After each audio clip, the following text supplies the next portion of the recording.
Bueno, ¿qué les parece? Seguimos. Vamos a ver entonces el número 3. Acuérdense que en los números 1 y 2, el número 1 de introducción, el número 2 lo presenta al Padre como prefigurando la iglesia con la llamada al pueblo de Israel. Después dice el número 3, dice, vino el Hijo enviado por el Padre, porque el Padre ya nos había elegido en el Hijo antes de la creación del mundo, nos predestinó a ser hijos adoptivos, porque quería restaurar todas las cosas, es decir, nos quería desde el momento que crea al ser humano, y a pesar del pecado de Adán y Eva, nos siguió queriendo y por eso envió a su Hijo.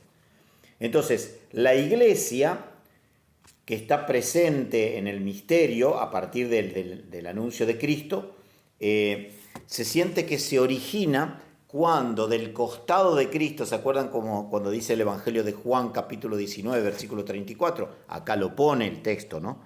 Dice, cuando el soldado le abre el costado de Cristo con la lanza, de ese costado brota sangre y agua.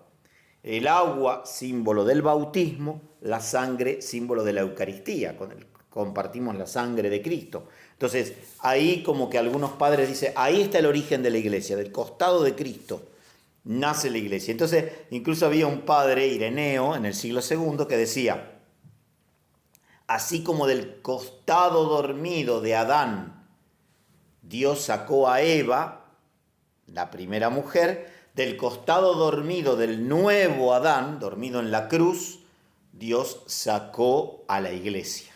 O sea, como la nueva Eva. La iglesia sería la nueva Eva. Entonces, y como además cita acá Juan 12:32, yo si soy levantado de la tierra, atraeré a todos hacia mí. Voy a traer a toda la humanidad hacia mí. Entonces, dice acá el texto, la obra de nuestra redención, nuestra salvación, se efectúa cada vez que se celebra en el altar el sacrificio de la cruz, porque repetimos la Pascua en cada Eucaristía. Y todos los hombres, toda la humanidad, varones y mujeres del mundo, estamos llamados a esa unión con Cristo, luz del mundo. Eso dice el número 3. El número 4, vieron que está haciendo un esquema trinitario. Número 2, el Padre. Número 3, Cristo. Número 4, el Espíritu Santo. Dice, cuando termina la obra que Jesús tenía encomendada, viene enviado el Espíritu Santo. ¿Se acuerdan que Jesús dice, yo me voy, pero va a venir el Espíritu que va a completar la obra? Y la iglesia lo recuerda especialmente el día de Pentecostés, para que toda la comunidad recibe la presencia del Espíritu Santo. Entonces, Él es el Espíritu de vida, dice acá, la fuente de agua que salta hasta la vida eterna. O sea, el Espíritu habita en la iglesia, en toda la iglesia, en los corazones nuestros, en los corazones de los fieles, como en un templo. ¿Se acuerdan? Decimos, la iglesia es templo de Cristo, decíamos, del templo del Espíritu, decíamos el otro día, habita en nosotros como en un templo. Y da testimonio de nuestra adopción de hijos. Guía a la iglesia a toda la verdad, nos unifica en comunión, nos gobierna con dones, por eso el Espíritu regala carismas, regala dones jerárquicos, dones carismáticos, y rejuvenece la iglesia. Así toda la iglesia, termina diciendo el número 4, aparece como un pueblo reunido en virtud de la unidad del Padre, del Hijo y del Espíritu Santo. La iglesia vive de la comunión trinitaria. Por favor, después esto no se queden solamente con lo que yo les digo, sino que léanlo en el texto concreto, ¿no? Léanlo en el mismo texto de la Lumen Gentium. Vamos al número 5. Número 5 dice, habla de la fundación de la iglesia, porque ya habló el Padre, la predestinó en el pueblo de Israel. Jesús vino enviado por el Padre. El Espíritu Santo guía a la iglesia. Pero ¿cuándo se fundó la iglesia? Y se acuerdan que decíamos al principio, en realidad dice acá, Jesús dio comienzo a la iglesia, no dice un momento puntual, sino que dice predicando la buena nueva, es decir, desde que comienza a predicar. Desde que dice el tiempo está cumplido y se acerca el reino de Dios, Marcos 1:15.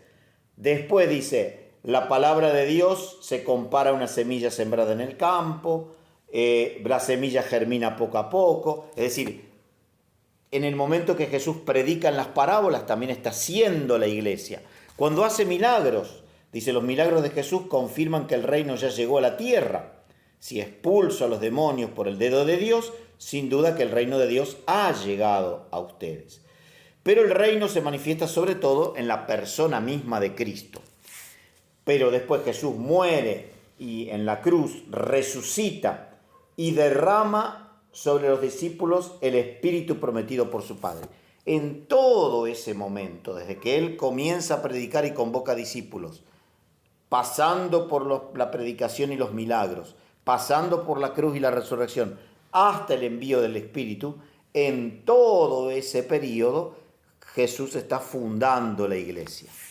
Por eso dice, la iglesia enriquecida con los dones de su fundador, que es Cristo, observa sus preceptos de caridad, humildad y abnegación y recibe la misión de anunciar el reino. Es decir, el reino es más que la iglesia no es el reino puede estar incluso fuera de las fronteras de la iglesia.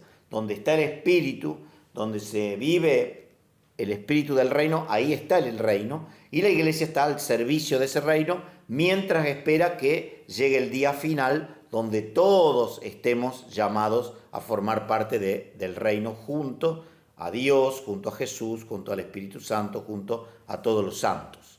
Entonces, esta sería como la otra parte. Habíamos visto los primeros números, el 1 y el 2, ahora vimos el 3, el 4 y el 5.